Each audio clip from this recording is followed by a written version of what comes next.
November 18, 1944, 20,000 feet over Peleliu.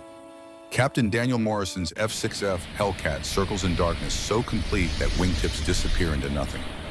In the rear cockpit, Lieutenant Nathaniel Sullivan hunches over radar scope, watching green blips that represent death. 5 Japanese night fighters orbit below them, waiting to intercept Marine bomber strike returning from Formosa. 5 hunters gathering like wolves around wounded herd, preparing to kill Americans who will never see what hits them. Radio silence absolute. Engine throttled to minimum cruise. Hellcat glides through Pacific night, invisible to eyes that cannot see, and radar that looks in wrong direction. Sullivan's APS-6 radar picks up Japanese transmissions. Their sets broadcast searching for American bombers. They do not see American fighters sliding into their formation from above. Morrison descends slowly into enemy orbital pattern. Matches their heading, matches their speed. Becomes 6th aircraft in Japanese formation. Enemy pilots flying 40 feet apart have no idea. American sits between them listening to radio chatter in language he does not understand while watching green blips on Sullivan's scope and waiting for perfect moment to transform from ghost into killer. For 90 seconds, he orbits with hunters who think they are alone. Japanese night fighters circle waiting for ground control to vector them toward American bombers that will pass through this airspace in 30 minutes. Waiting to kill Marines who have families waiting at home. Waiting to add victories to tallies painted on fuselages. They do not know that Quaker farm boy from Pennsylvania sits among them calculating which one will die first. Do not know that conscientious objector who refused to fight in 1941 volunteered after Pearl Harbor believing some evils are great enough to justify temporary compromise of peace testimony. His father preached for 30 years before dying without knowing his son would become warrior. Morrison selects target ahead in formation. Closest distance with patience that seems inhuman, but is actually just mathematics applied precisely under pressure. 400 feet, 300. Japanese Mitsubishi J2M holds steady course. Crew of 2 scanning sky for American bombers, never checking behind, where American fighter sits in their blind spot. Morrison arms 450 caliber machine guns and 2 20mm cannons. Total ammunition 1,400 rounds 50 caliber. 200 rounds 20mm. Enough to kill everyone in formation if shots are precise. But precision matters less than philosophy. Aim for engines, not cockpits. Give crews chance to bail, stop machines. Minimize killing. Compromise between duty that requires violence and faith that forbids it. At 250 feet, he places gun sight on port engine. Finger moves to trigger. 3 seconds. That is doctrine he developed through 8 months of combat and 12 confirmed kills. 3 seconds hitting engine gives crew chance while destroying aircraft. Mathematics works. Philosophy holds. Conscience survives intact enough to continue serving. He presses trigger. 6 guns fire simultaneously. Tracer rounds stream toward Japanese fighter painting, orange lines across darkness. 3-second burst exactly as planned. Shells tear into port engine. Cowling shreds under impact. Oil sprays. Fire erupts instantly, streaming back from nacelle like banner marking death across Pacific darkness. Japanese fighter rolls hard, right, diving away, trailing flames that illuminate ocean below. Morrison pulls up sharply, avoiding debris and other aircraft still circling unaware. Sullivan confirms kill at 256 hours. Japanese fighter disappears from radar scope descending toward ocean 8,000 feet below, where water waits cold and endless. They do not watch it hit surface, but intelligence will later confirm Mitsubishi J2M from Yokosuka Air Group crashed off Peleliu that night. Pilot bailed out floating in darkness, waiting for rescue that may never come. Radar operator killed when aircraft hit water at speed that turned aluminum into fragments. 1 American fighter. 1 Japanese destroyed. 4 more orbiting below. Wondering what just happened. Wondering whether death came from sky or sea or American guns they never saw. And Morrison's war continues into night that will test everything he learned about reconciling faith with duty through mathematics that justify killing but never make it good. Understanding how Quaker farm boy from Pennsylvania became Marine Corps' deadliest night fighter ace requires going back to beginning. Requires understanding. Boy raised believing violence against another human, violated sacred principle taught by religious society of friends for 2 centuries. Requires understanding father who preached peace and mother who taught mathematics and family that believed testimony against war mattered more than national security during world's darkest hour. Requires understanding that some people fight not from hatred, but from cold calculation that killing 5 tonight prevents 70 deaths tomorrow.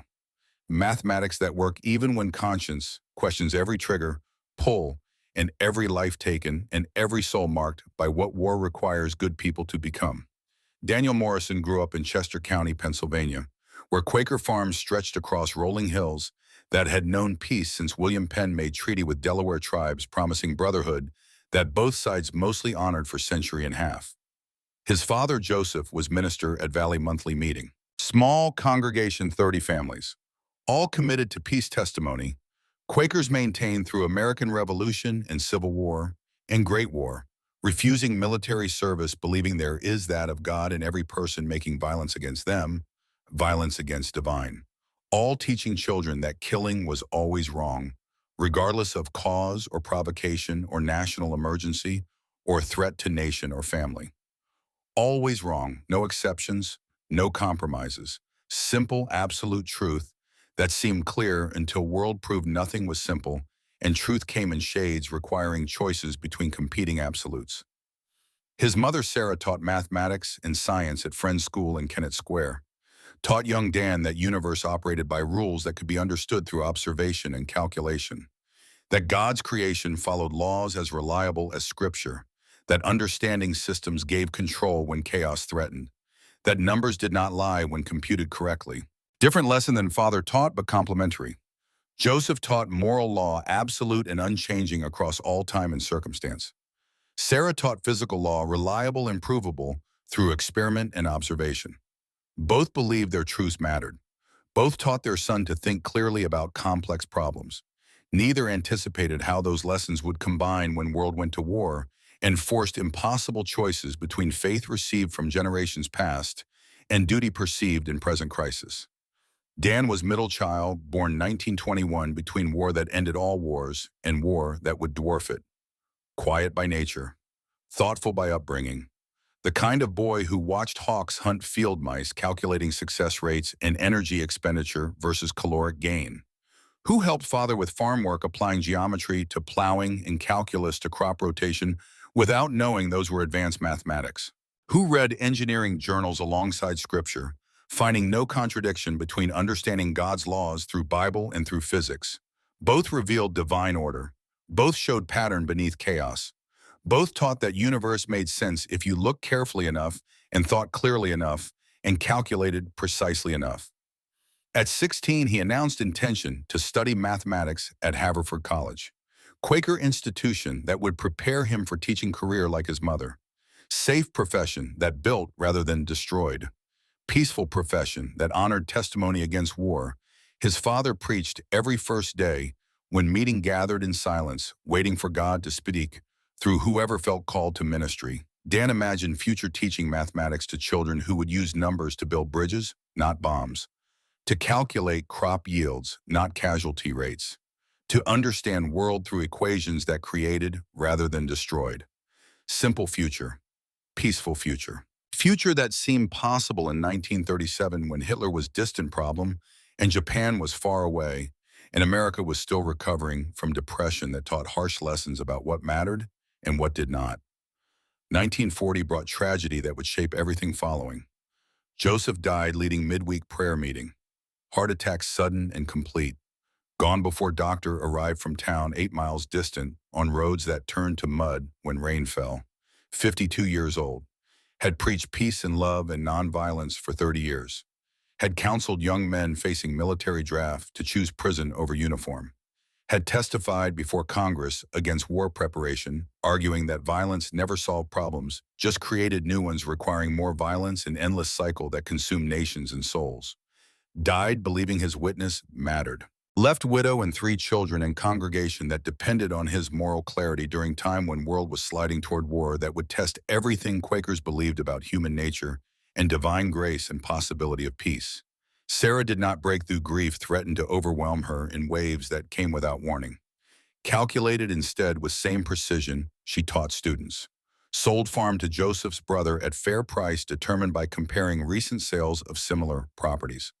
Moved family to smaller house in Kennett Square, closer to school where she taught. Adjusted budget with mathematical rigor, Joseph would have recognized, though he died before teaching her explicitly.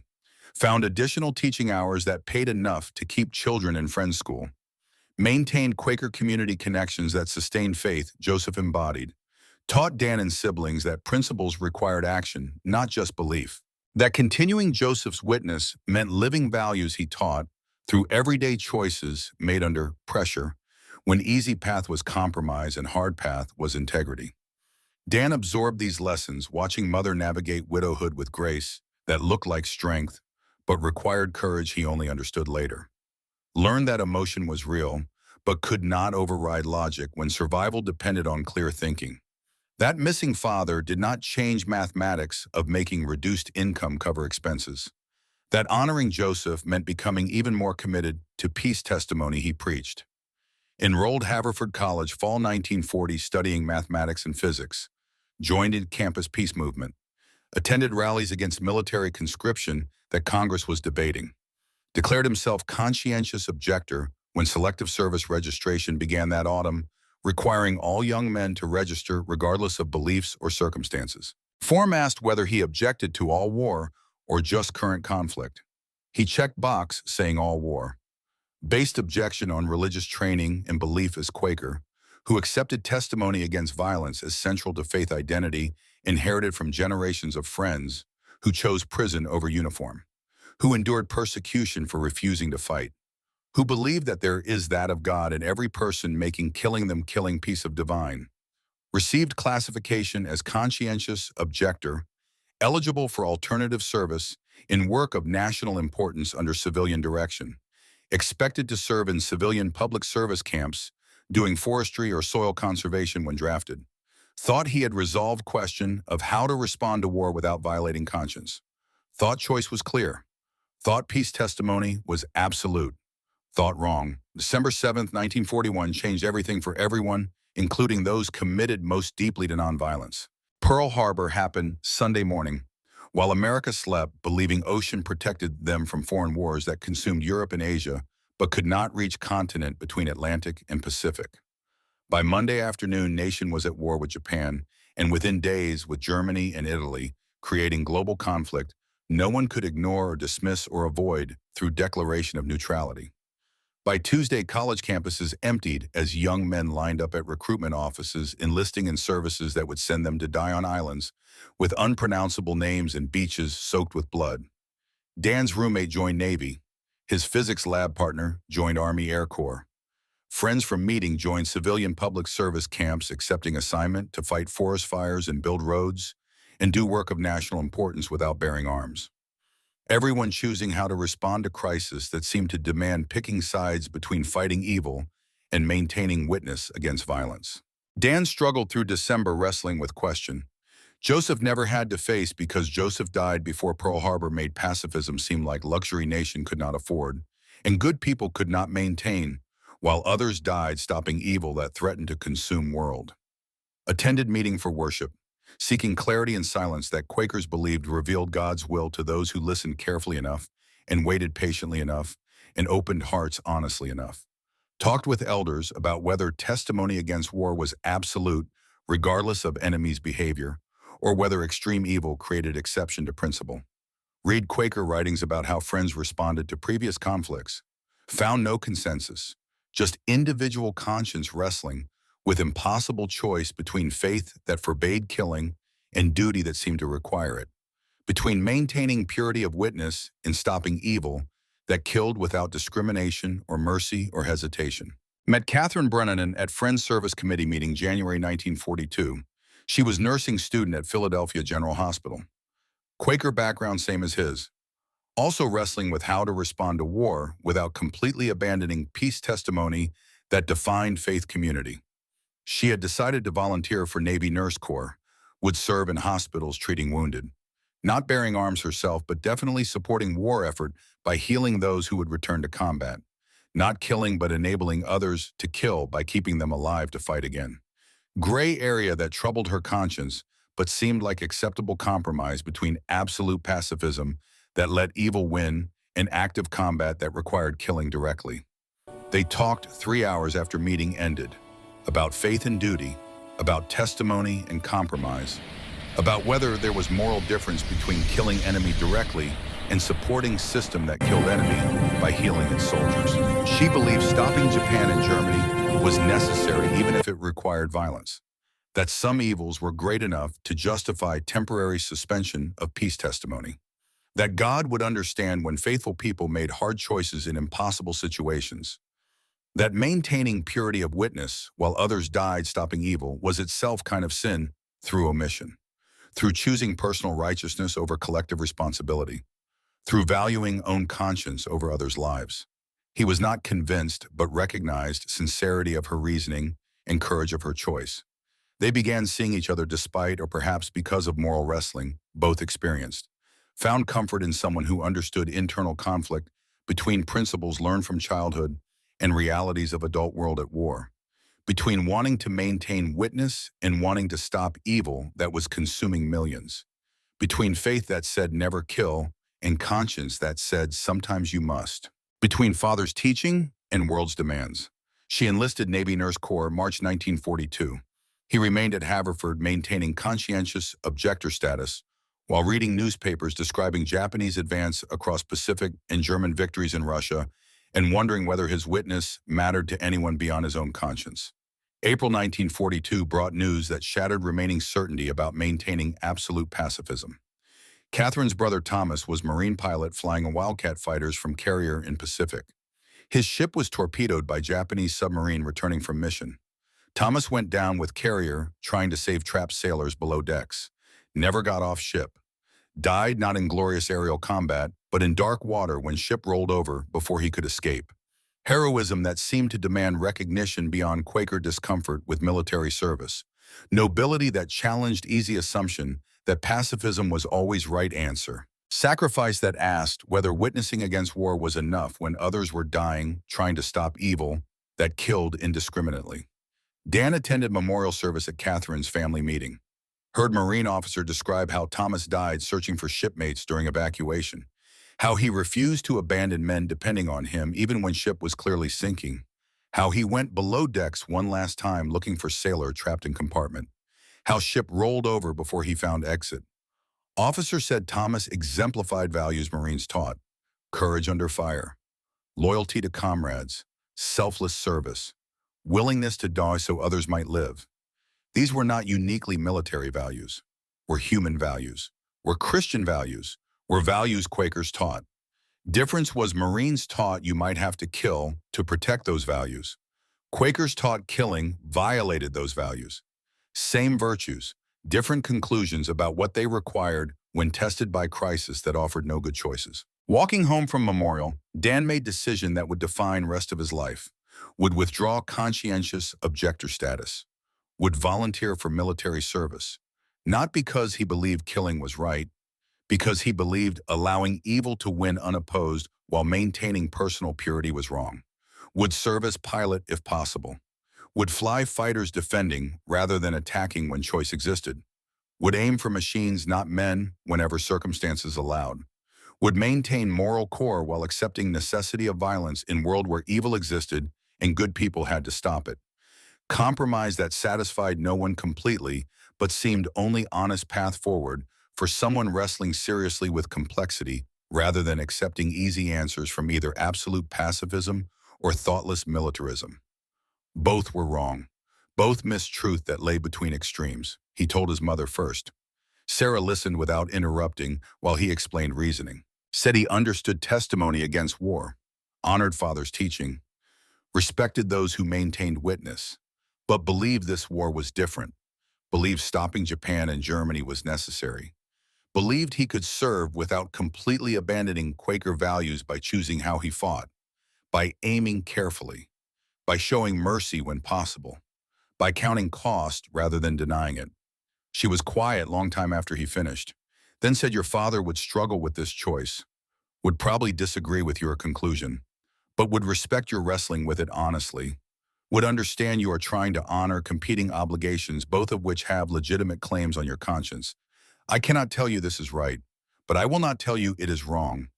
You must decide and live with consequences. He told Catherine next.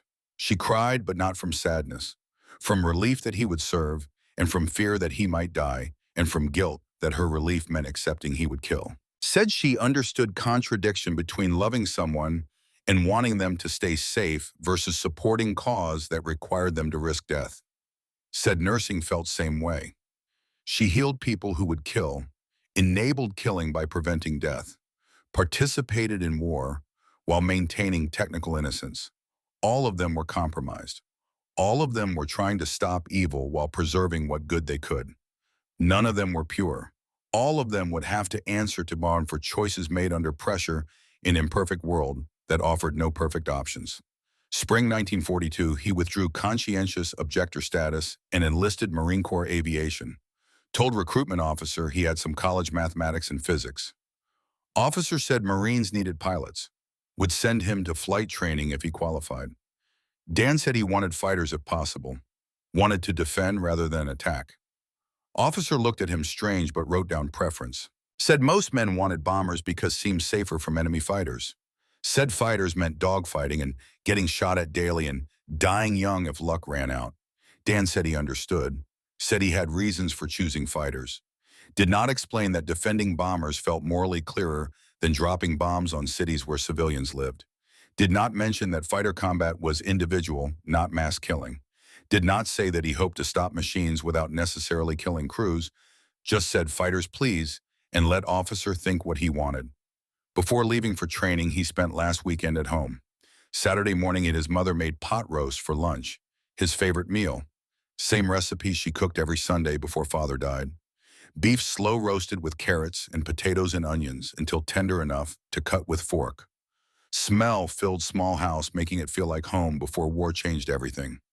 They sat at kitchen table that had fed 3 generations of Morrisons. Same table where father led silent grace before meals. Where family discussed meeting business and faith questions. Where Quaker values were taught through everyday conversation over everyday food that connected past to present through simple ritual of shared eating. Catherine joined them. First time meeting his mother, Dan watched them talk about nursing and teaching and serving without killing. 2 women who believed in peace but accepted necessity of war. 2 generations wrestling with same questions about faith and duty. 2 people trying to honor competing obligations. After lunch, Dan walked Catherine to train station. May afternoon warm with spring turning to summer. Philadelphia streets smelled like rain on cobblestones and blooming trees. She gave him her nursing school pin, silver with red cross. Said wear this inside your jacket. Remember healing exists even in war. Remember mercy matters even when duty requires violence. Remember I love you and want you home. He pinned it inside flight jacket that evening. Would wear it every mission for 3 years. Would touch it before every combat engagement. Talisman connecting him to healing when his job was killing. To mercy when his duty was violence. To love when his action was war. Small object carrying huge meaning. Physical reminder that he was more than what war required him to become. That conscience survived even when compromised. That faith endured even when violated. That some part of him remained Quaker, even while becoming Marine, who killed efficiently and precisely and without hesitation when mathematics said killing was necessary. Last thing he packed Sunday night was father's pocket watch. Joseph had carried it 30 years preaching at meetings across Pennsylvania. Solid silver with Quaker star engraved on back. Steady tick that Joseph said reminded him God's time was not human time. That faithful witness required patience beyond what circumstances seemed to allow. That moral clarity came from waiting in silence until truth emerged from competing voices and urgent demands. Dan wound it carefully, listening to rhythm. His father counted while leading worship. Slipped it into flight suit pocket. Would carry father's time into war, father opposed. Contradiction that captured everything about his choice to serve while honoring values that forbade service. Monday morning, he took train to Pensacola, Florida for primary flight training. Watched Pennsylvania farms give way to Virginia hills, then Carolina coast, then Florida swamps. each mile taking him farther from Quaker community that raised him and closer to warrior community that would transform him. Wondered whether he could serve without losing soul, whether he could kill without becoming killer, whether he could maintain conscience while compromising principles. Had no answers, just determination to try reconciling opposites that seemed irreconcilable, to serve faithfully while questioning service, to kill carefully while regretting killing, to win war while mourning necessity of winning through violence. Flight training lasted 6 months. He soloed in 7 hours. Instructors noted precision but questioned aggression. Said he flew with mathematical smoothness, never pushing aircraft past calculated limits. Said he scored well on gunnery, but rarely engaged mock dogfights with enthusiasm others showed. One wrote in file, technically proficient, lacks killer instinct. Another wrote, thinks too much, may hesitate under fire. Both were partially right and completely wrong.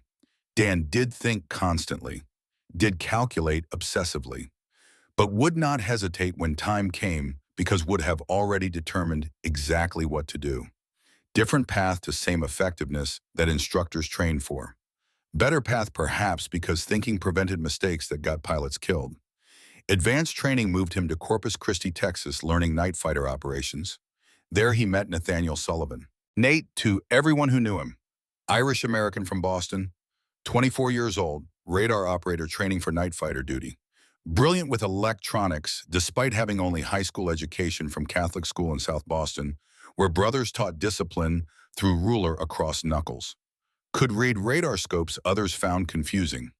Could calculate intercept geometry in his head faster than others could with plotting boards. Spoke with Boston accent that made him sound tougher than he was. Grew up working waterfront with father who died when freighter sank during winter storm, leaving family struggling like Dan's family struggled after Joseph died. They paired during night intercept training, February 1943. Dan flying, Nate operating radar and calling vectors. Chemistry was immediate. Dan's analytical approach matched Nate's systematic technique. Both thought in numbers and geometry and probabilities. Both understood night fighting was applied mathematics, not just courage and reflexes. Both were committed to mission, but thoughtful about methods. Both were Christian. Nate Methodist from South Boston Parish, where Irish immigrants worshipped. Both believed killing should be last resort. Both believed giving enemy chance to surrender was duty, not weakness. Both would develop philosophy together that would guide their combat operations and change how Marines fought night war. They talked during training flights over Gulf of Mexico about how to reconcile faith with duty to kill. Nate said his priest taught that stopping great evil sometimes required lesser evil, that allowing Japan to conquer Asia was worse than fighting Japan, even though fighting meant killing. That God understood when good people made hard choices. That judgment came from motives, not just actions. Dan said Quaker teaching was more absolute, that violence was always wrong, but also that extreme evil created extreme obligation, that saving lives by taking lives was mathematics that worked even if morality remained unclear, that aiming carefully mattered, that giving crews chance to bail mattered, that stopping machines rather than killing men was goal even when goal could not always be achieved. They developed doctrine together over months of training, would aim for engines when possible, would use minimum ammunition necessary, would watch for parachutes, would count lives saved versus lives taken, would maintain statistics proving their methods work better than aggressive approaches others used, would reconcile conscience with duty through mathematics that justified killing strategically while minimizing killing personally. Philosophy that would prove itself through 3 years of combat and 21 confirmed victories and hundreds of American lives saved because Japanese bombers never reached targets they were assigned to destroy. Graduated night fighter training, May 1943. Both requested assignment together. Marine Corps accommodated sending both to VMF N542 Squadron, forming at Cherry Point, North Carolina. F-6F Hellcat night fighters equipped with APS-6 radar. Beautiful aircraft. Powerful Pratt & Whitney engine producing 1,800 horsepower. Good range allowing long patrols. Stable gun platform making gunnery easier. Perfect for hunting Japanese bombers, attacking American fleet, supporting island campaigns across Pacific. They deployed to combat September 1943. Based initially Guadalcanal, where Marines had fought desperate battle year earlier. Then moved to Peleliu after that island was secured at terrible costs, measured in thousands of Marine lives lost, taking coral reef turned fortress. Combat operations began October 1943, hunting Japanese bombers that attacked nightly, trying to sink American ships supporting island invasions. First 6 months produced modest results despite intense effort and constant missions. Dan and Nate flew 23 missions between October 1943 and March 1944. Multiple intercepts attempted using radar to find targets in darkness. Few successful because night fighting was harder than training suggested. Radar returns were ambiguous, showing weather and terrain and friendly aircraft mixed with enemies. Visual identification at night nearly impossible until closing to dangerous range where muzzle flash gave away position. Japanese pilots were skilled and cautious. New Americans had radar advantage. Flew low over water where returns were confused by wave scatter. Turned off navigation lights, making visual contact nearly impossible. 4 VMF N-542 aircraft were lost during this period. 8 Marines killed. Dan and Nate survived but felt ineffective flying missions that accomplished little while friends died, learning lessons training had not taught. March 1944 brought first confirmed kill that changed everything they understood about combat and conscience and moral cost of serving faithfully in war that required killing. Intelligence warned that Japanese Betty bombers were staging from Rabaul to attack American ships off Peleliu. Heavy twin-engine aircraft carrying torpedoes or bombs. Crews of 7, capable of sinking destroyers or transports with single hit. Squadron launched 8 Hellcats to intercept before they reached fleet. Dan and Nate were assigned patrol sector northeast of island and would orbit at 15,000 feet. Would use radar to search for contacts approaching from north. Would intercept and destroy any Japanese aircraft found. Mission launched at 2100 hours. Dark night, no moon, visibility less than 1 mile. Perfect conditions for Japanese attack because American ships could not see bombers until too late. But also perfect conditions for American night fighters because radar worked regardless of visibility. Dan climbed to patrol altitude. Nate hunched over scope watching green returns paint picture of sky that eyes could not see. At 2147, Nate got solid contact. Range 8 miles, altitude 12,000 feet. Heading south toward American fleet anchored off Peleliu. Speed indicated bomber, not fighter. Dan turned toward contact. Closed range carefully. Nate called vectors with Boston accent sharpened by concentration. Left 5 degrees, steady. Contact now 4 miles, still closing. At 2 miles, Dan reduced power. Slowed to match target speed. Did not want to overshoot on first intercept attempt when everything depended on getting this right. Nate refined position watching scope. Contact dead ahead. Range 1 mile. Same altitude now. 12,000 feet. Dan strained eyes forward into darkness. Saw nothing, just endless black. Nate said half mile. Should have visual any second now. Then Dan saw it. Faint silhouette darker than surrounding darkness. Twin-engine aircraft, large. Definitely bomber. Betty. Japanese crew hunting American ships unaware that American fighters sat behind them in darkness, calculating whether to shoot or continue observing. Dan armed guns. 4 50 caliber machine guns mounted in wings, 2 20mm cannons in wing roots, 1,400 rounds total. Enough to destroy formation of bombers if ammunition was used carefully. But first had to confirm this was enemy, not friendly aircraft wandering into wrong sector. Close to 400 feet. Could see aircraft clearly now through darkness. Rising sun painted on fuselage. Twin tail, glazed nose for bombardier. Definitely Betty. Definitely enemy. Definitely legitimate target carrying weapons to kill Americans sleeping on ships below, believing they were safe in darkness. Dan placed gun sight on port engine. Philosophy developed with Nate said aim for engine, give crew chance, stop machine, minimize killing, finger move to trigger, 3 seconds. That was doctrine they had discussed and agreed upon, enough to destroy engine without wasting ammunition. He pressed trigger and felt Hellcat shudder as 6 guns fired simultaneously. Tracers streamed forward, lighting darkness. Shells tore into port engine. Cowling shredded under impact. Fire erupted instantly, orange flames visible against dark sky. Betty rolled right, diving toward ocean. Dan pulled up, avoiding collision. Watched bomber fall trailing fire like meteor. Saw parachutes deploying one by one. Saw on 1, 2, 3, 4, 5, 6, 7. Entire crew bailing out successfully. Betty hit water and exploded. Crews floating in darkness waiting for rescue that might never come from submarines that patrolled these waters. But alive now because Dan aimed for engine, not cockpit. Alive to be rescued or die of exposure. Either way, alive for moment because of mercy shown in violence. Dan felt sick flying home. Had destroyed machines successfully, had saved American ships from attack that would have killed dozens, but had endangered 7 Japanese. 7 men with families. 7 men who believed they were serving their country honorably. 7 men who were enemies, yes, but men nonetheless. Mathematics said mission was success. 1 bomber destroyed prevented 8 attacks. 8 attacks prevented 112 casualties based on averages.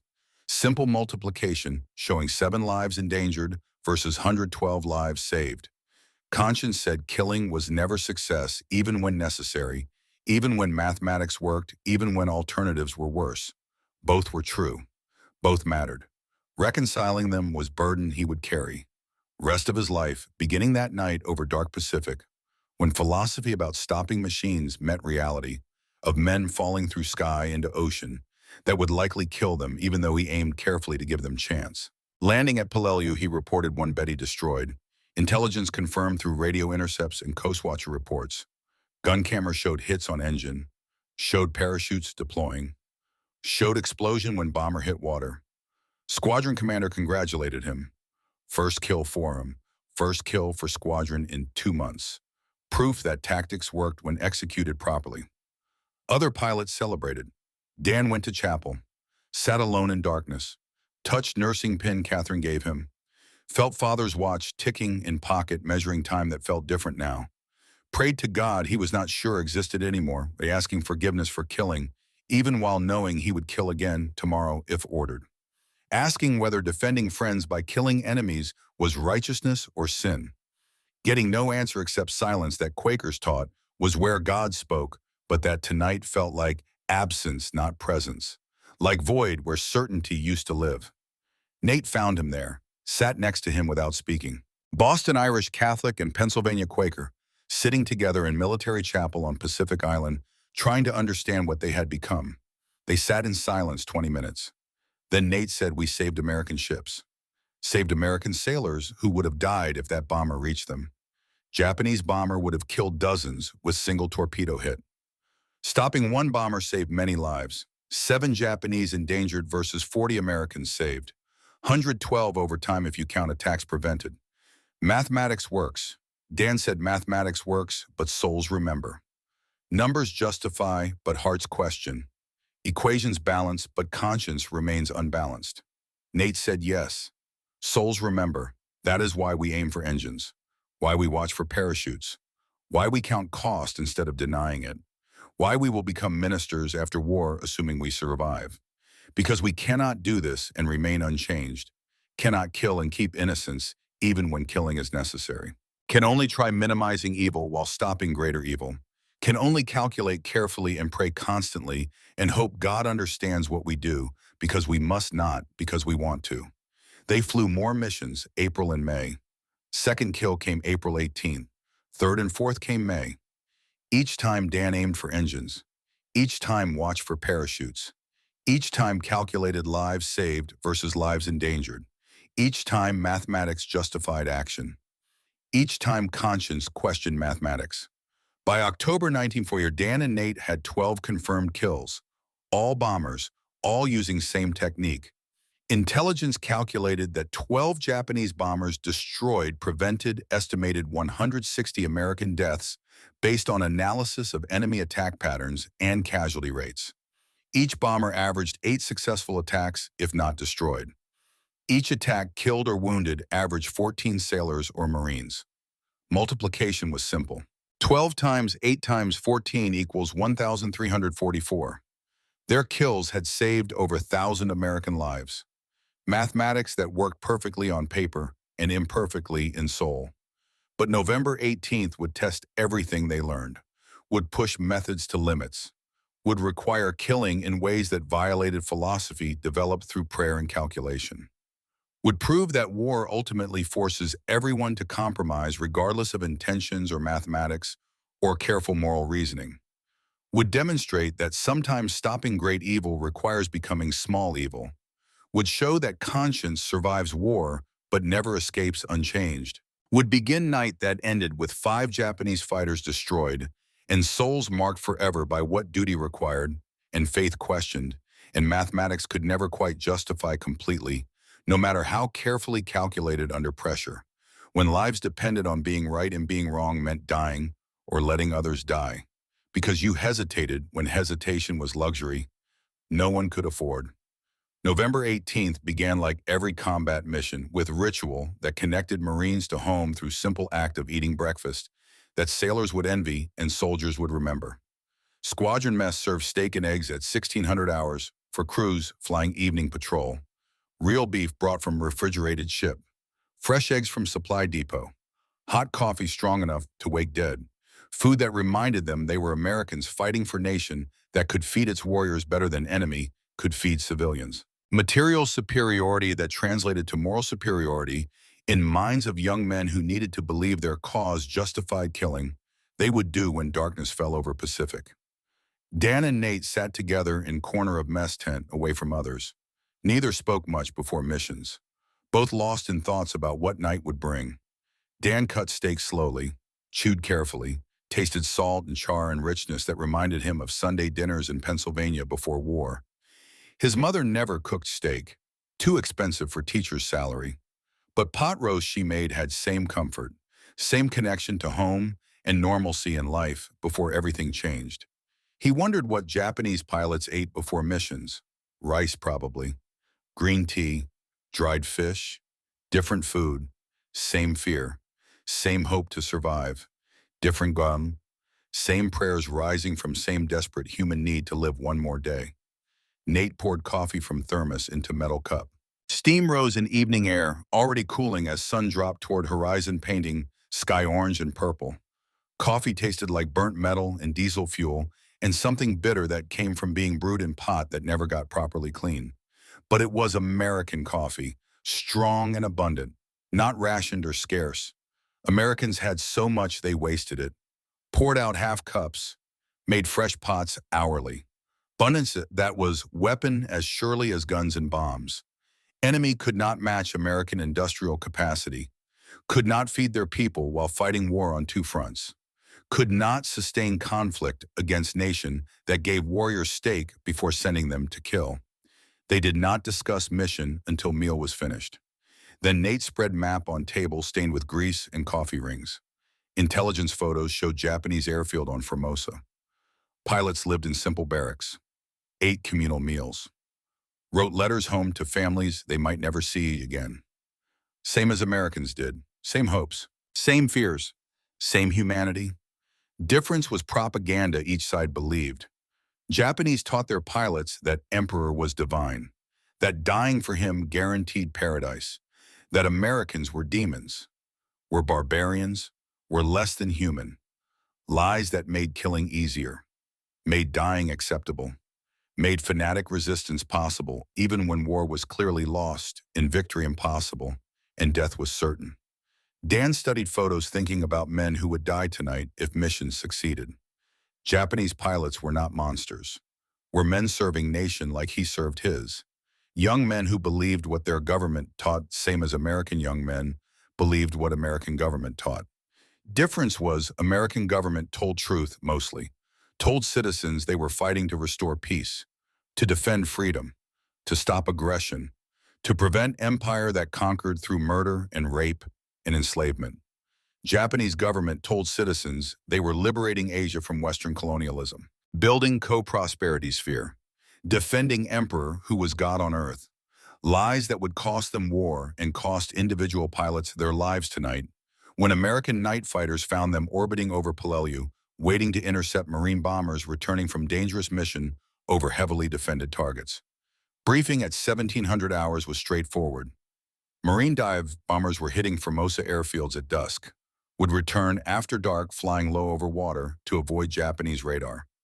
Intelligence expected Japanese night fighters to intercept along return route. VMF N542 tasked with offensive patrol. Find enemy fighters, destroy them before they could intercept American bombers. Protect Marines returning from mission, where some would already be dead or wounded or missing. Standard assignment, except Dan would try tactic that violated every doctrine about maintaining safe distance from enemy formations. He had explained concept to Squadron Commander Colonel Pierce Ashworth 2 days earlier. Would infiltrate Japanese orbital pattern. Would join their formation from above. Would become invisible by hiding in plain sight. Would strike from inside their defensive circle before they knew he was there. Ashworth thought he was insane. Said flying inside enemy formation was suicide. Dan showed calculations. Radar coverage diagrams proving Japanese sets looked outward, not inward. Radio silence procedures. Orbital geometry proving Japanese would not detect American fighter using specific approach profile. Ashworth remained skeptical but desperate. Ships were dying nightly. Marines were dying defending islands. Conventional tactics were not stopping Japanese attacks. Said, if you are volunteering, I will not order you to stop, but do not expect others to follow until you prove it works, and even then I may forbid it, because losing you means losing best night fighter crew I have. Pre-flight walk to aircraft was quiet meditation. Dan used to prepare mentally for killing, he would do. Pacific sunset, painted sky colors too beautiful for night, that would bring death. He climbed into cockpit that smelled like oil and sweat and fear from previous pilot who flew this aircraft yesterday and died last week when engine failed on takeoff. Settled into seat worn smooth by bodies of Marines who sat here calculating whether tonight would be night they died. Strapped in carefully. Ritual movements that connected him to every combat pilot in every war. Same motions, same fear. Same determination to do duty despite fear. Nate climbed into rear cockpit, tested radar system, verified frequencies, checked ammunition loads. 450 caliber machine guns mounted in wings, 2 20mm cannons in wing roots, 1,400 rounds 50 cal, 200 rounds 20 mil. More than enough if shots were precise, more than needed if tactics worked. Nate was good at this. Methodical, careful, never rushed, never forgot checklist item.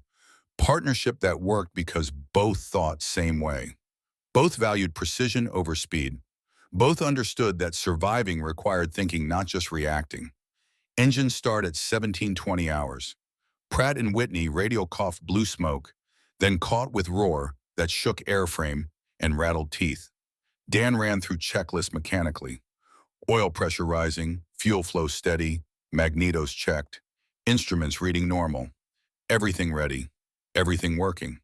He taxied to runway, joining 3 other Hellcats launching for patrol sectors around Peleliu. Took off into evening sky, climbing toward altitude where air was thin and cold and darkness would come early.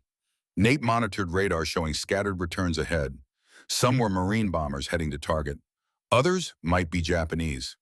At this range, impossible to distinguish friend from enemy using electronics alone. By 1910 hours, they were over patrol area 70 miles north of Peleliu. Nate's scope showed multiple contacts below them orbiting in pattern intelligence predicted. 5 distinct returns. Spacing consistent. Formation flying. Professional discipline showing experienced pilots. Had to be Japanese night fighters waiting for ground control to vector them toward American bombers. Dan informed other Hellcats maintaining high patrol, told them he was descending to investigate, ordered them to watch for additional threats, told them not to follow. This was his test. His risk, his potential death if calculations were wrong and mathematics failed and Japanese detected him before he struck. Descended slowly from 22,000 feet, throttle back to minimum power. Let Hellcat drift down like falling leaf. Nate called ranges quietly, 2 miles to formation, 1 mile, half mile. Dan adjusted descent rate matching it to closure speed that would arrive at their altitude moving in their direction at their speed. At 2,000 feet above Japanese formation, he leveled off. Watched green blips on Nate's scope. Calculated intercept geometry in head using mathematics Mother taught him. Pushed nose over gently. Descended into orbital pattern from above and behind. Matched heading. Reduced speed to 190 knots. Same as Japanese fighters were flying. At 1923 hours, slipped into gap between two enemy aircraft. 1,500 feet of darkness separating him from Japanese pilots who had no way to see him visually and whose radar looked outward, not inward, searching for American bombers, not American fighters already inside their defensive circle. For 90 seconds, Dan orbited with enemy, listening to Japanese radio chatter. Hearing voices, speaking language he did not understand, but hearing tone. Hearing calm professional communication between pilots and ground control. These were veterans, experienced night fighter pilots who had survived months of combat, who knew their aircraft, who understood their tactics, who were dangerous opponents that had to be destroyed before they could kill American bomber crews returning from mission over Formosa. Nate counted contacts methodically with Boston precision. 5 Japanese fighters, all Mitsubishi J2M variants, fast interceptors, well armed with cannons and machine guns, deadly in hands of skilled pilots, which these clearly were based on formation discipline. Dan selected contact ahead in formation, closed distance gradually while Nate monitored spacing with other Japanese aircraft to ensure they were not detected. 1,200 feet between Dan and target, 1,800. At 400 feet, Dan got visual contact through darkness. Rising sun markings visible even in night. Twin tail booms, definitely J2M Raiden. Thunder God, he armed guns, placed gun sight on port engine, squeeze trigger. 3-second burst exactly as doctrine specified. Tracers arced forward, painting orange lines across darkness. Shells hammered into engine. Fire erupted spectacularly. Japanese fighter rolled right, diving away, burning like meteor falling from sky. Nate confirmed kill at 126 hours. But formation immediately knew something was wrong. Saw fire, saw fighter falling, heard pilots screaming over radio before hitting ocean. Japanese pilots scattered breaking orbital pattern. Ground control was broadcasting warnings in rapid Japanese. Intruder in area, which fighters take evasive action. Element of surprise was gone. Dan's position was revealed. Now it was straight fight. 5 Japanese versus 1 American. Odds that mathematics said were impossible, but that duty required him to accept because Marine bombers were returning and 6 Japanese night fighters could intercept them and kill dozen crews and murder 36 Marines who had families waiting. He climbed after scattering formation. Selected second target, fleeing northeast toward Formosa. Closed to visual range. Another J2M. Fired 3-second burst at port engine following doctrine. Fighter exploded more violently than first. Entire wing section separated. Fell spinning toward ocean, trailing flames and pieces. At 21:31, 2 kills in 5 minutes. But Nate's scope suddenly showed new contacts. Range 3 miles. 6 more Japanese fighters descending from higher altitude. Had heard warnings, were coming to engage. 6 fresh enemies versus 1 American with ammunition partially expended and fuel state becoming concern. Dan calculated quickly. 6 enemies. Ammunition used 200 rounds already. Fuel adequate for another hour. Logic said run, escape while possible. Return to base. Report success. 2 kills was excellent night. But Marine bombers were returning from Formosa. Would pass through this airspace in 30 minutes. 6 Japanese night fighters could intercept them. Could kill dozen American bombers. Could kill 36 Marines. Each bomber crew was 3 men. Pilot, bombardier, gunner. 36 men with mothers and fathers, and some with wives and children. Mathematics was brutal, but clear. Running saved Dan and Nate. Staying gave others chance to live. He climbed toward new contacts. Nate called ranges, 2 miles, 1 mile. At half mile, Dan got visual on formation of 6 J2M flying combat spread. Professional spacing, showing experienced leadership. They had altitude advantage. They had numbers. They had home field advantage with ground control supporting them. This would not be easy infiltration. This was fight. Dan's Quaker background screamed run. His Marine training said engage. His mathematics calculated survival odds at 20%, maybe less. He engaged anyway because mathematics of lives saved versus life risked worked even when odds were terrible. Opened fire on lead aircraft from 1,000 feet. Longer range than preferred, but surprise mattered more than perfect shooting. Tracers reached out, striking wing route. Lead fighter rolled violently, falling away, smoking. At 2141, third kill. But now other 5 Japanese fighters knew exactly where he was. Muzzle flash had given away position perfectly. They turned toward him, all firing. Tracers crisscrossed darkness like deadly light show, red and orange lines filling sky. Dan broke hard left, 6 Gs crushing him into seat, vision graying from blood draining toward feet. Nate grunted, absorbing punishment that felt like giant hand pressing down. Came out a break underneath Japanese formation. Reversed hard right, pulling Hellcat through turn, so tight wings groaned from stress and airframe protested. Emerged behind trailing enemy fighter. Close range, 200 feet.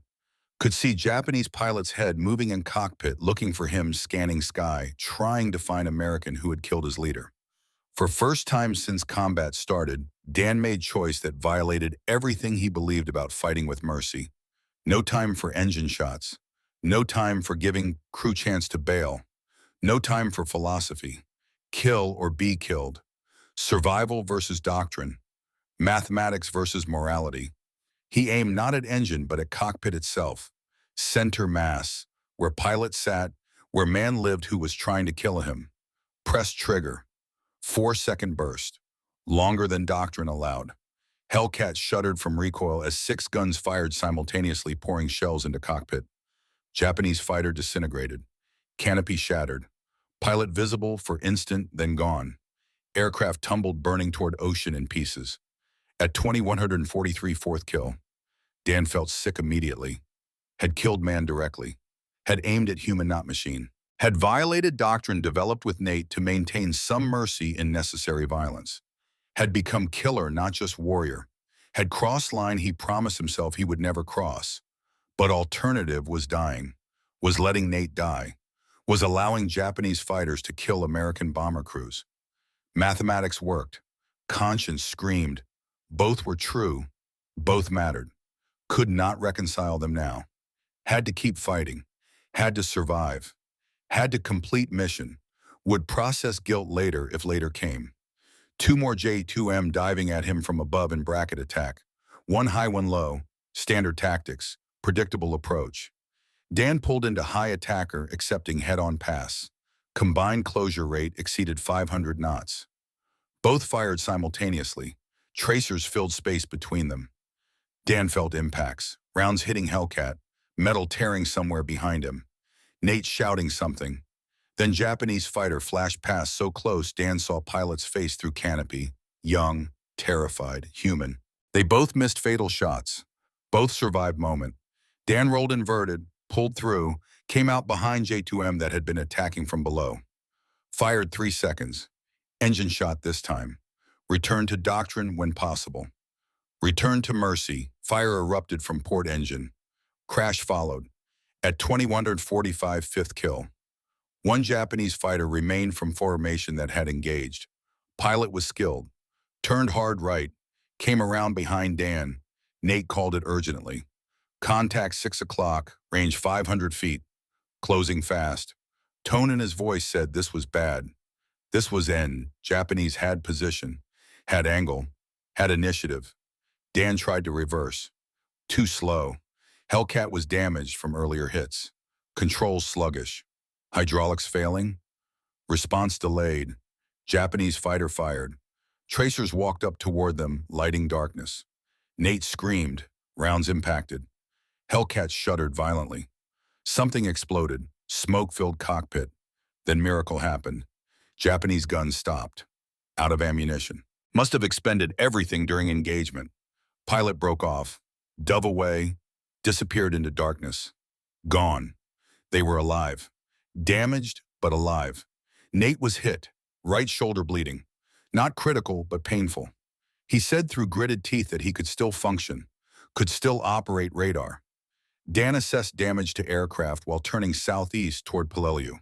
Multiple hits. 23 holes ground crew would count later. Hydraulic pressure dropping. Fuel leak from port wing tank. Port landing gear indicator showing unsafe. Oil pressure fluctuating. This mission was over. Time to go home if they could get there with damaged aircraft. Nate stayed at radar despite wound. Monitored scope while Dan flew. At 2151, got new contact. Range 4 miles. Closing from behind. Dan's stomach dropped. Another Japanese fighter, tracking them. They were wounded, slow, nearly defenseless. Perfect target for enemy who wanted revenge. Nate tracked contact. Range 3 miles, 2 miles. Definitely pursuing. Then Nate's voice changed. Said signature is different. Larger return. Might be friendly. IFF transponder confirmed it. American aircraft. One of their Hellcat wingmen had followed engagement. Had been watching from altitude. Now was providing escort home. Relief flooded through Dan. They were not alone. Damaged but protected. Leaking but covered. 35 minutes later, they approached Peleliu. Dan called tower. Explained damage. Port gear unsafe. Hydraulics failing. Fuel leaking.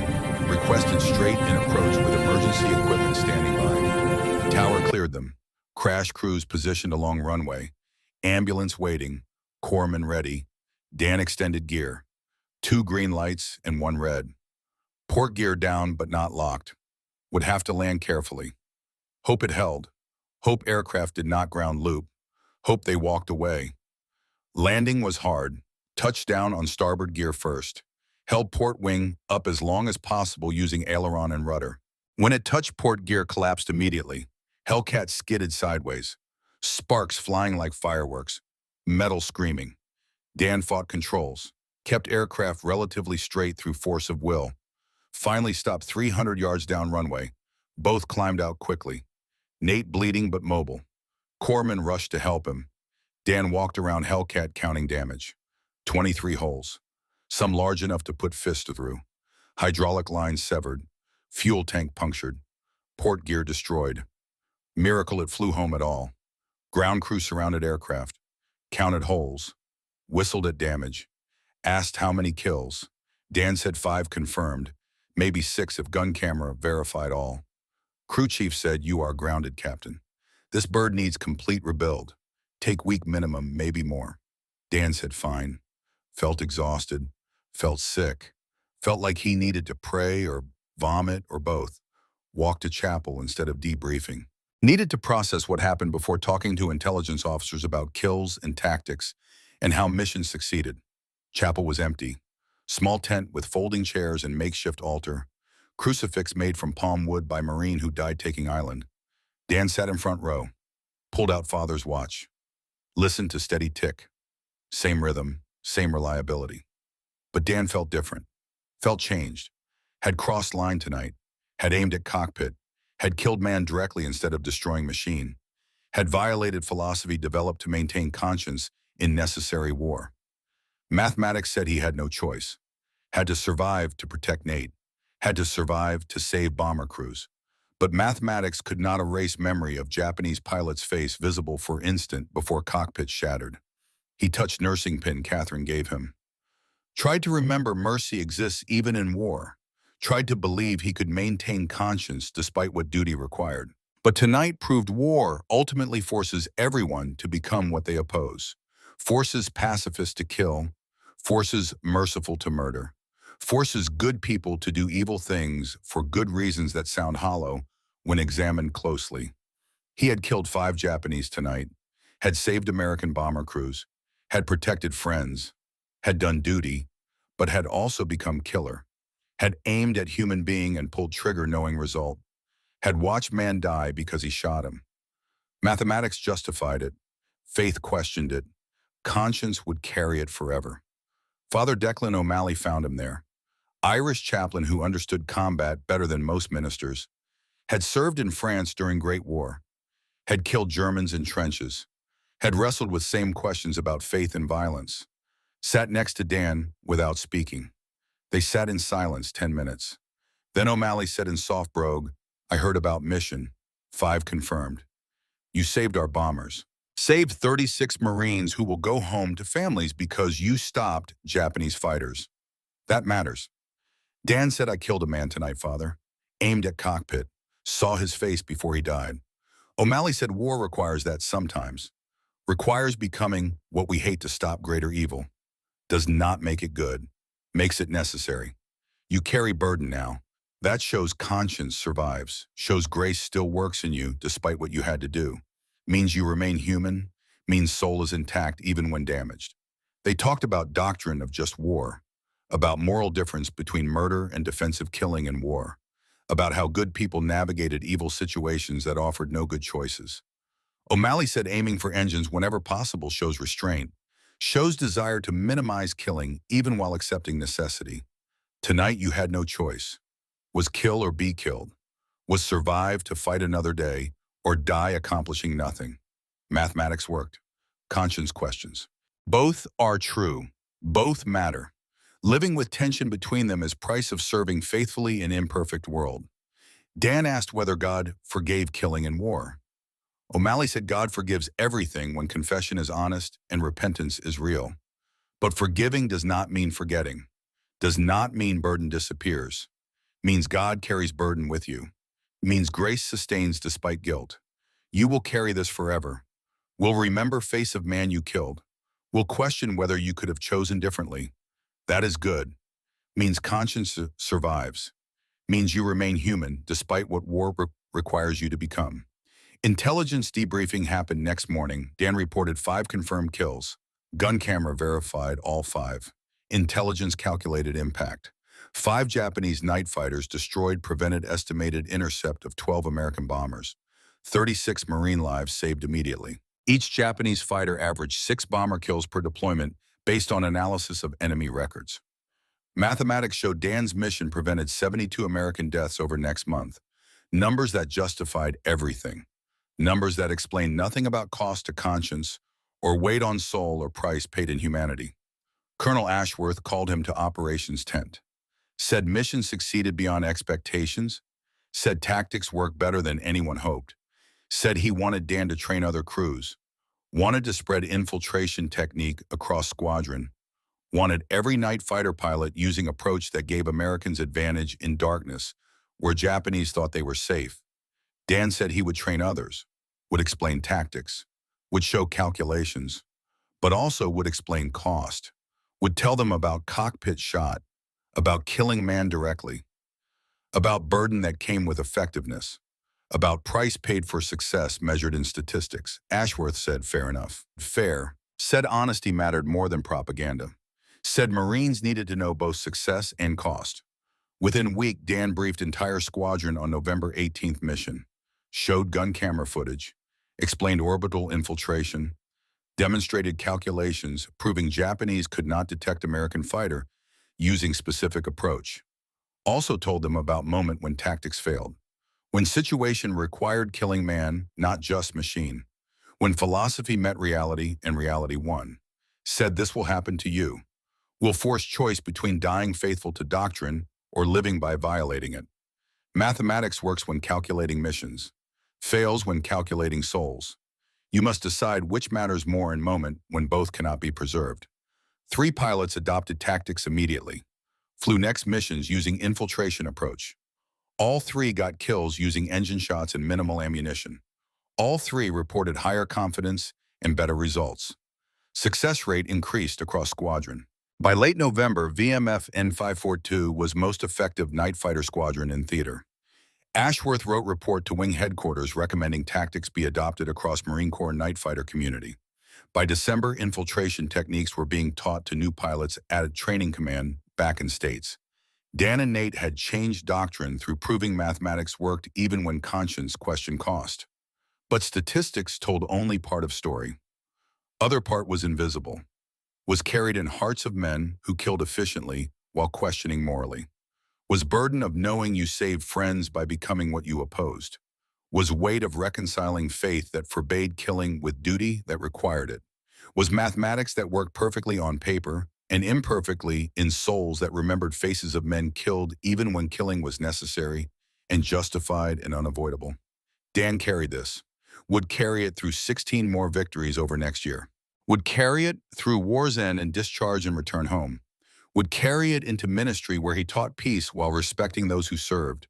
Would carry it into reconciliation with enemy who became brother through shared understanding that war damaged everyone, even victors, even those who fought justly, even those who aimed carefully when possible. November 18th changed Dan permanently, made him effective warrior who would survive war and save hundreds of American lives through tactics he developed. but also made him haunted minister who would spend lifetime wrestling with whether effectiveness justified methods, whether saving many by killing few was righteousness or rationalization, whether God forgave or just tolerated what necessity required. Mathematics could not answer these questions. Faith struggled with them.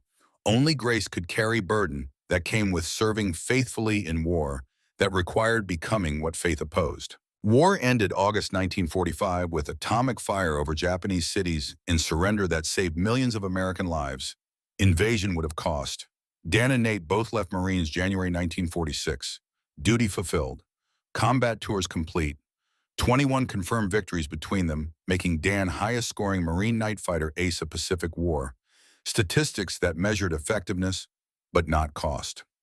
Numbers that proved tactics worked, but said nothing about souls marked by 3 years of killing, carefully while questioning constantly whether necessity justified methods or just made methods bearable enough to continue. They returned to America different men than who left. Dan was 24, but felt 50. Had killed 15 Japanese personally.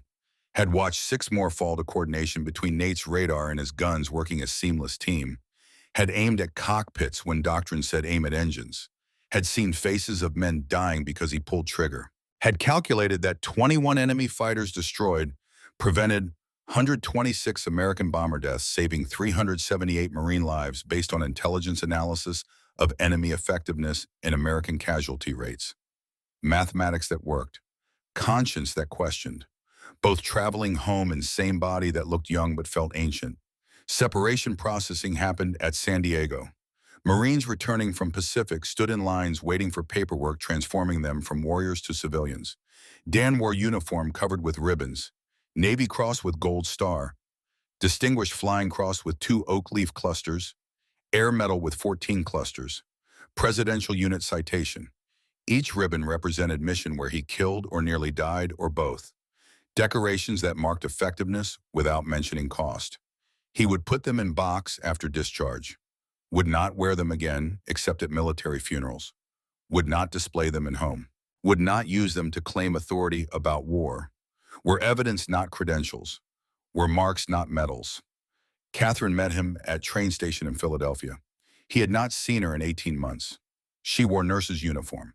Still serving at Naval Hospital treating Marines wounded on Okinawa and Iwo Jima. Men whose lives she saved so they could return to families or return to combat. Same compromise Dan made.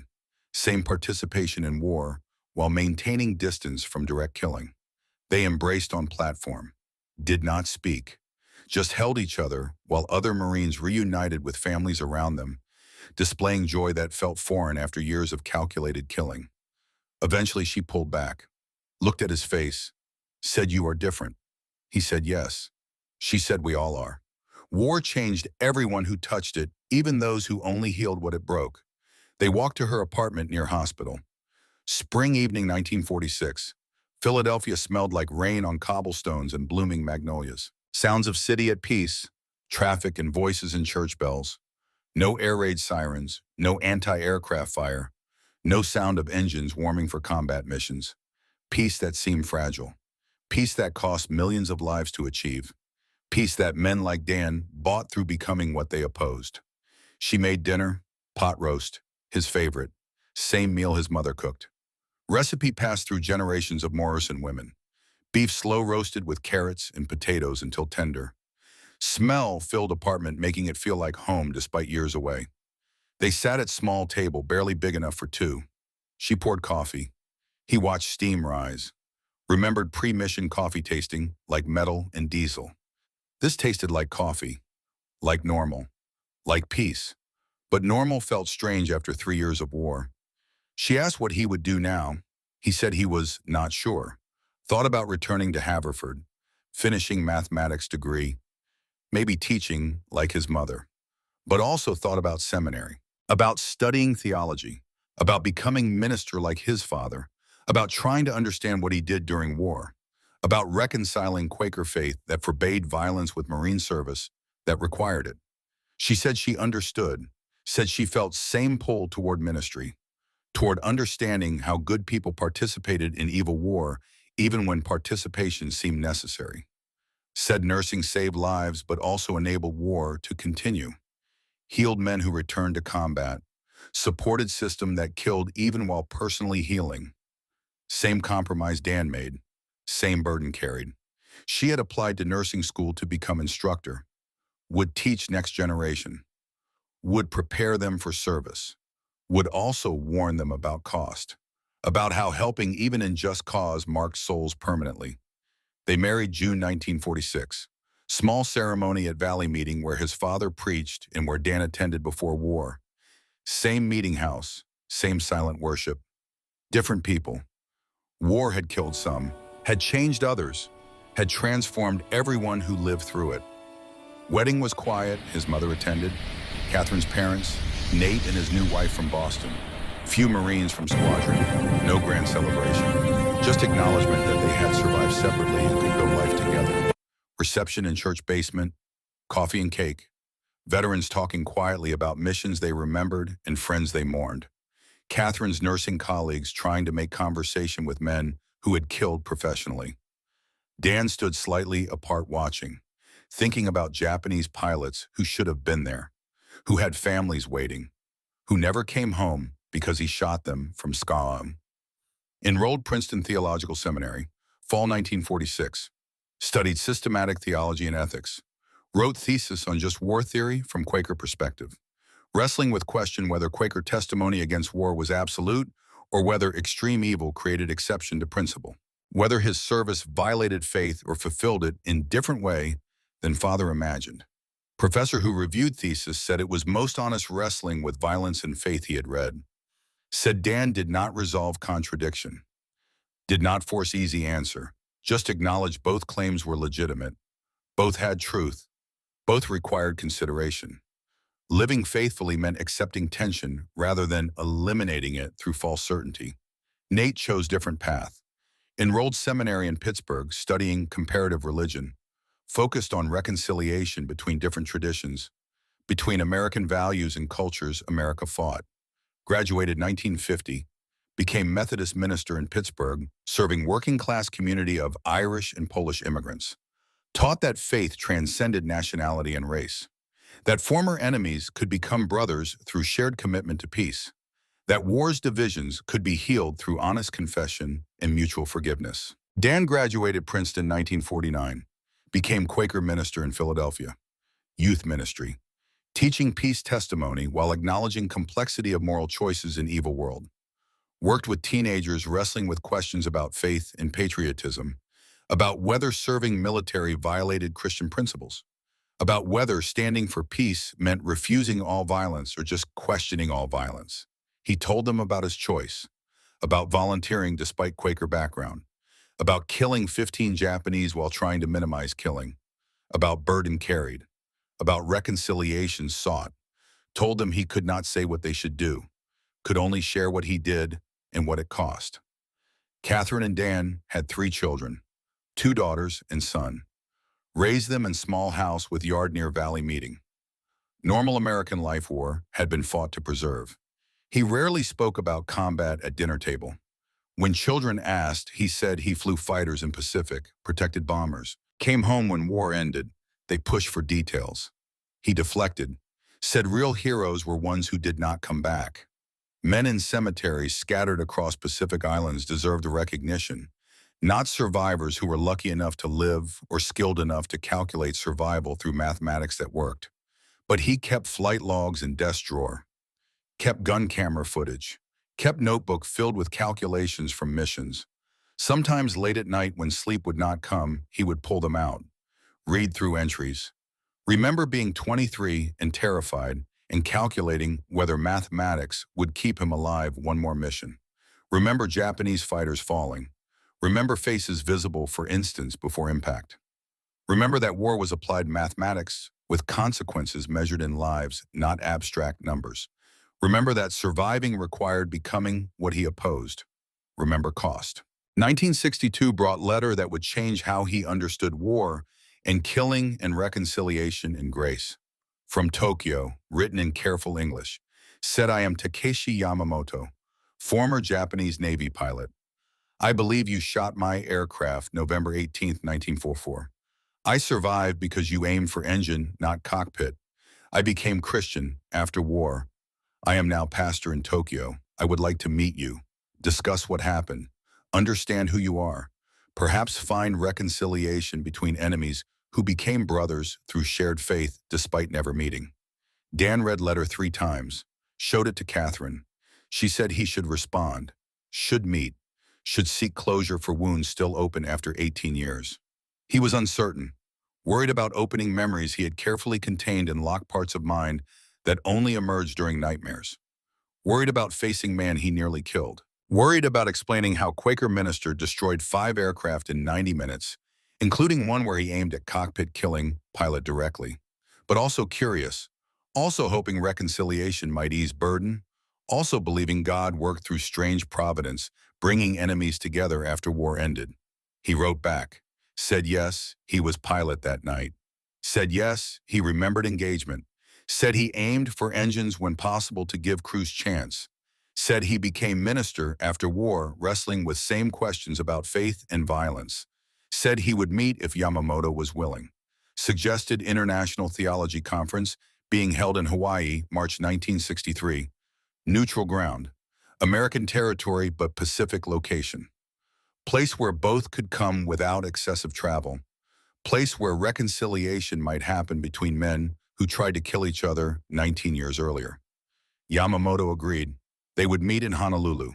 2 former enemies, both ministers. Both wrestling with how faith related to war they fought. Both seeking understanding that might transform burden into grace. March 1963, Honolulu was paradise after winter Philadelphia. Dan arrived 2 days early. Needed time to prepare mentally for meeting enemy he nearly killed. Walked Waikiki Beach alone. Sand white and warm. Water turquoise and endless. American tourists everywhere. Families on vacation. Children building sandcastles.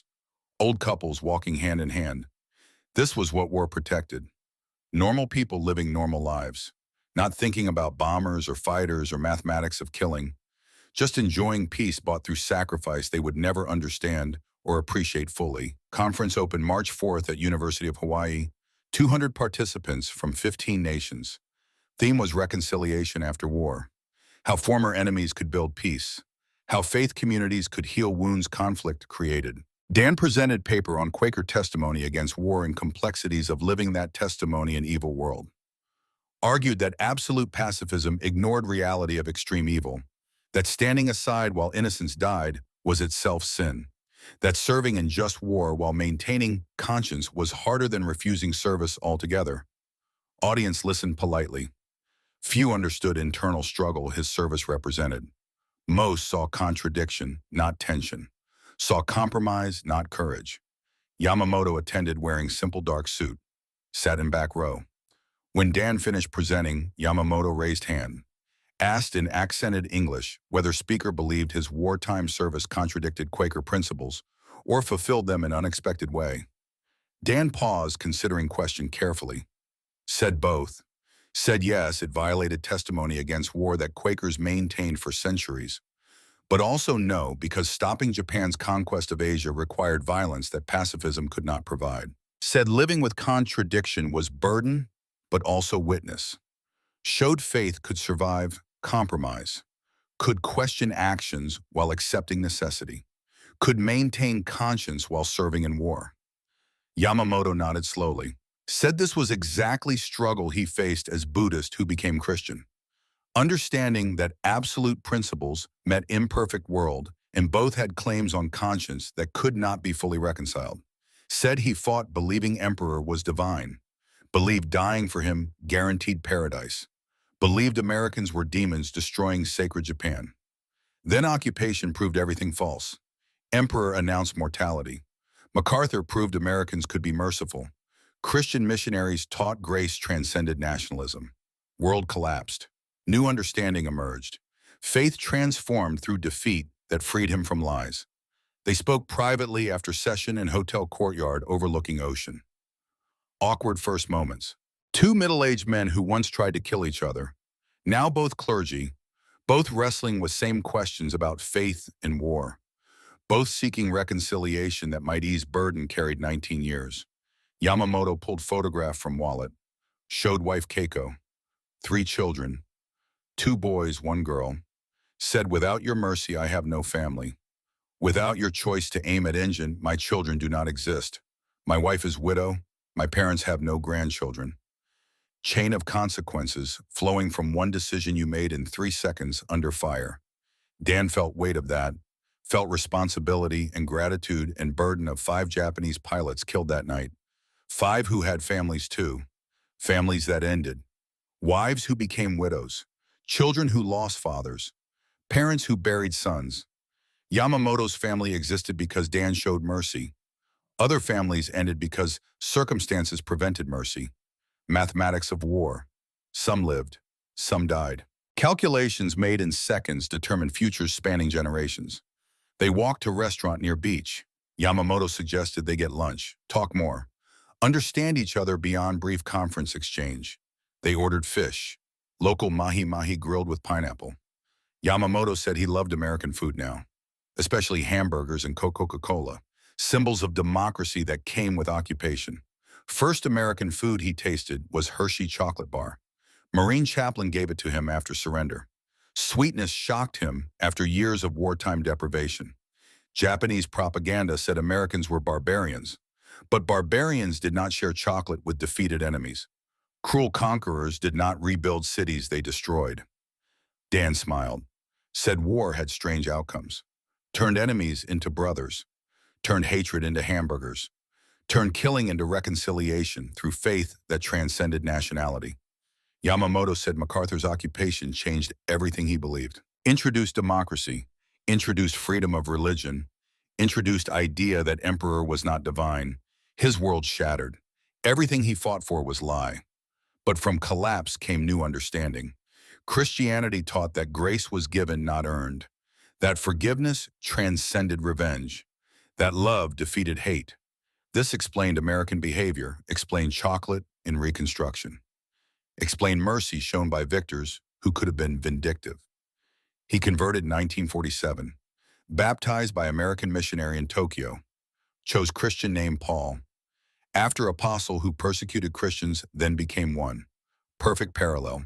He had killed Americans, then learned from them, had opposed their values, then adopted them, had fought their God, then served him. War made them enemies. Faith made them brothers. Dan's mathematics, calculated in 1944, had unexpected outcomes cascading through decades into reconciliation neither could have imagined while fighting. They talked 6 hours that afternoon about children and ministry, about faith in war, about mathematics and grace, about how good people served bad systems believing they were good, about how wrong beliefs could inspire genuine sacrifice, about how both were true simultaneously. War was complicated. Faith was complicated. Living honestly meant accepting complexity rather than forcing simplicity that denied reality. Evening brought unexpected arrival. Nate Sullivan appeared at hotel having heard about meeting through Marine Network. Flew from Pittsburgh, found Dan and Yamamoto having coffee watching ocean. Walked up, extended hand to Yamamoto. Said I was radar operator. I found you. He shot you. We were partnership. If there is reconciliation, it includes both of us. You cannot separate pilot from navigator in night fighting. We were team. Your survival involved both our choices. Yamamoto stood, shook Nate's hand firmly, said I have wanted to meet you also. Without your radar, he could not have found formation. Without his shooting, I would not have survived. We 3 are connected across time and ocean and death. Connection that binds us requires acknowledgement. All 3 must participate in reconciliation, or it remains incomplete. Nate said he became minister because of war, because 21 victories meant 40 to 60 Japanese killed or wounded, because mathematics said they saved lives, but mathematics could not absolve souls. Only God could do that, and only if asked honestly. 3 ministers sat in Hawaiian hotel discussing theology of warfare. Yamamoto explained Buddhist concept of karma. Actions have consequences that ripple through time. Killing creates debt that must be repaid. Christianity taught him about grace. Forgiveness not earned but given freely. Struggled to reconcile frameworks. Dan explained Quaker concept of that of God in every person. Made killing them violate sacred principle. yet allowed it in extreme cases when preventing greater evil. Struggled with contradiction. Nate explained Methodist concept of sanctification, process of becoming holy through God's work, not human effort. Allowed imperfect people to serve while acknowledging imperfection. Allowed warriors to maintain faith despite killing. They discovered common ground across different traditions. All three believed warfare was tragedy, even when necessary. All three believed killing, even in justified war, damaged souls requiring healing. All three believed reconciliation was possible through humility and confession and mutual recognition of shared humanity. All three committed to teaching peace while respecting those who served in war. All three agreed their meeting was grace, unearned, unexpected, gift that healed wounds they thought permanent. Conference ended March 8th. Three men remained in contact after returning home. Letters exchanged regularly. Yamamoto visited Philadelphia 1968, met Dan's family, told children about their father's service with respect that honored sacrifice without glorifying violence, explained that war required difficult choices, that their father chose carefully, that mercy shown in violence was witness to faith surviving compromise. Dan visited Tokyo 1972, met Yamamoto's family, spoke at his church about reconciliation, about how enemies became brothers through faith transcending nationalism, about how grace worked in unexpected ways, about how war's outcomes included both death and life, both destruction and creation, both burden and blessing. Congregation listened with attention that showed they understood. Many had lost family in war. Many struggled with meaning of defeat and occupation and transformation. Nate hosted both in Pittsburgh 1975. Three ministers led joint service on reconciliation at his Methodist church. Yamamoto spoke about grace. Dan spoke about burden. Nate spoke about partnership. Congregation was mixed. Irish and Polish immigrants, veterans of different wars, all brought wounds, all needed healing. Three ministers from different backgrounds and traditions offered witness that reconciliation was possible, that faith transcended conflict, that grace worked even when humans failed. 1968 brought new generation facing similar questions. Dan's son Elijah was 18, born 1950, named after biblical prophet who challenged authority and spoke truth to power. Facing decision about military service during Cold War tensions, came to father for guidance, asked what he should do about draft registration and possible service. Dan struggled, remembered his own choice, remembered compromise between faith and duty, did not want to impose path on son, but also did not want son facing moral wrestling without preparation. Told Elijah complete story about Quaker testimony, about conscientious objector option, about choosing to serve despite pacifist background, about November 18th, 1940, about 5 kills in 90 minutes, about cockpit shot he still regretted, about 15 Japanese killed through 3 years, about 378 Americans saved through mathematics, about burden carried, about ministry chosen to process guilt, about reconciliation with Yamamoto that helped but did not erase. Elijah listened carefully, asked whether father regretted service. Dan paused, considering question honestly, said no and yes. No, because stopping Japan was necessary. Methods were best available given alternatives. Saving American lives justified risks taken. But yes, because killing was always wrong even when necessary. Because carrying burden was hard. Because remembering faces was painful. Because mathematics worked but souls remembered. Elijah asked, "What should I do?" Dan said, "That is your decision. Whatever you choose, I will support. But choose knowing cost. Choose knowing mathematics work, but souls carry burden. Choose knowing service changes everyone. It touches even those who serve justly. Choose knowing reconciliation helps, but does not erase." Elijah chose conscientious objector status, served with American Friends Service Committee providing humanitarian work in Central America, nonviolent service.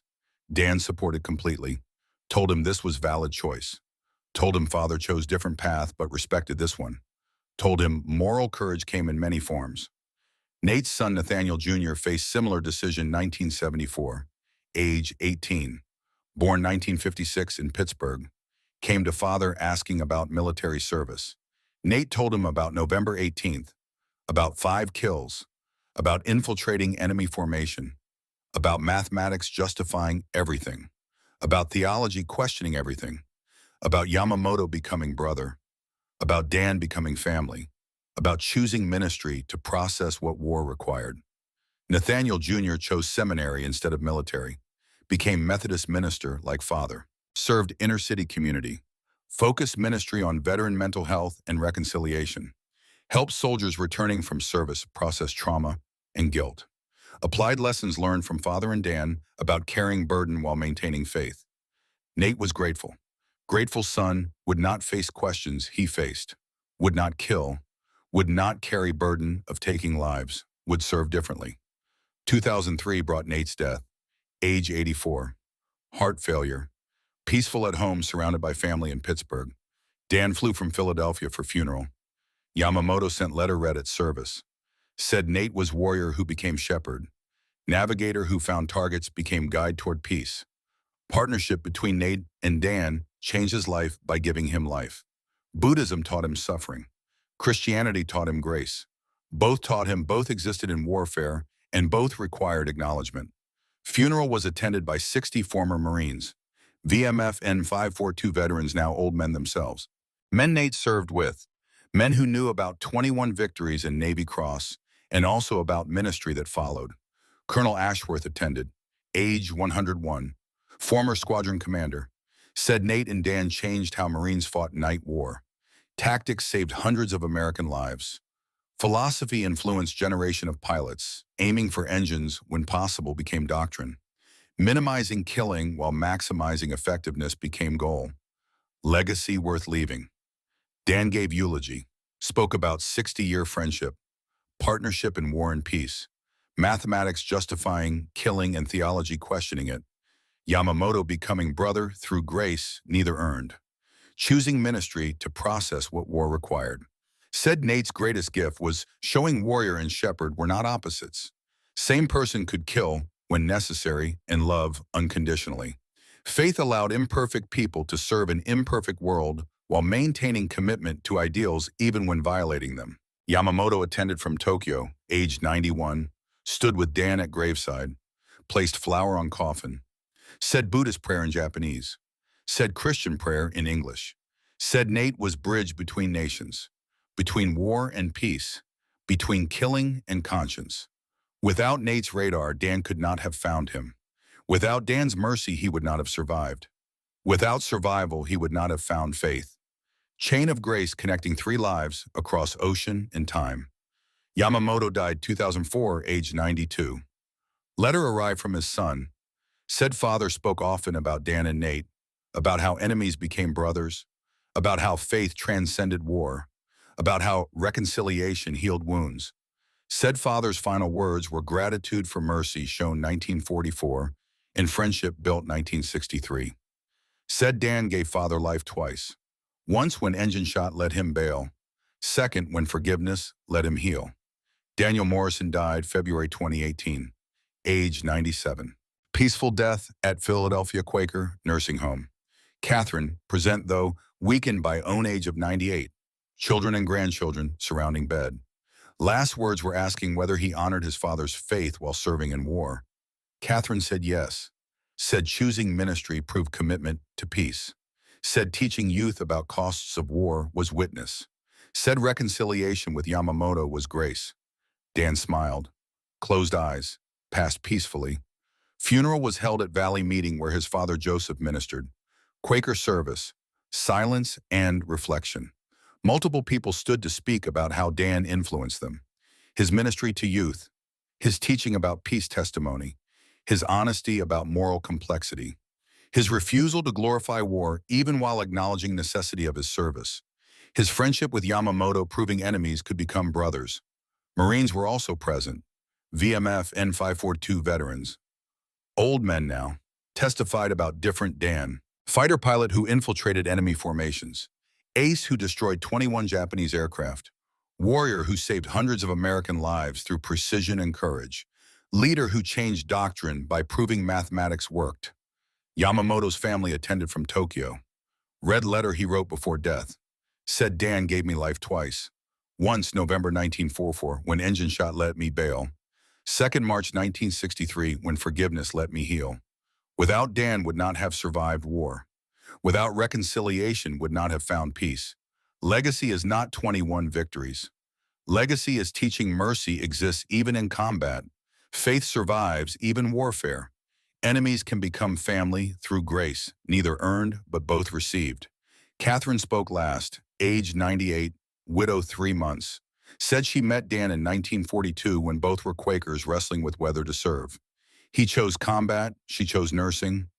Both compromised peace testimony because stopping evil seemed necessary. He carried burden of 21 kills entire life. 5 from November 18th haunted most. Meeting Yamamoto helped.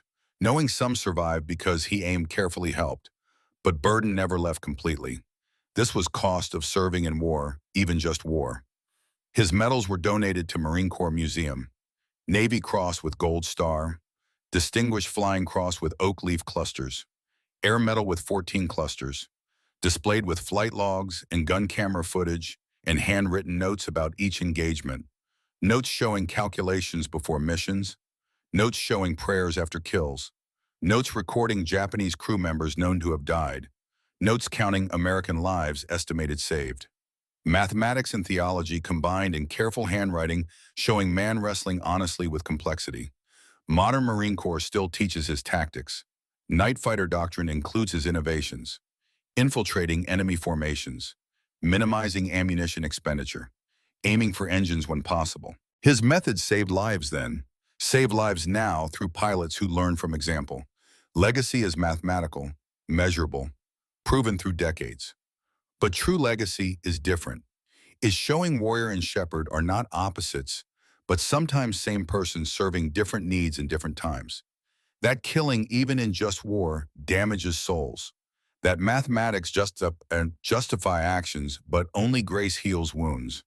That enemies can become brothers through honest acknowledgement of shared humanity and shared guilt and shared need for forgiveness. His grave at Valley Friends Cemetery is simple. Name, dates, single line. Captain USMC 1942 to 1946. Nearby is Father Joseph's grave, minister who taught peace. Dan chose burial next to Father who would have questioned his service. Symbol of reconciliation between faith received and life lived, between ideal and reality, between what should be and what was necessary. The night shepherd who hunted with mathematics and mercy, who killed efficiently but aimed carefully, who became minister to process warrior, who befriended enemy to heal wounds, who taught generations about cost of war without glorifying it. That legacy lives in every pilot who learns to aim precisely, in every minister who teaches peace while respecting those who served, in every person who wrestles honestly with impossible choices rather than accepting comfortable answers. That is Daniel Morrison. That is the Night Shepherd. That is legacy worth remembering. Not because he killed successfully, but because he questioned constantly. Not because mathematics worked, but because conscience survived. Not because he won war, but because he sought peace after winning. Not because he destroyed enemies, but because he reconciled with them. That is grace. That is faith surviving war. That is what matters when all souls stand before God and accounting for choices made under pressure in darkness, when lives depended on being right.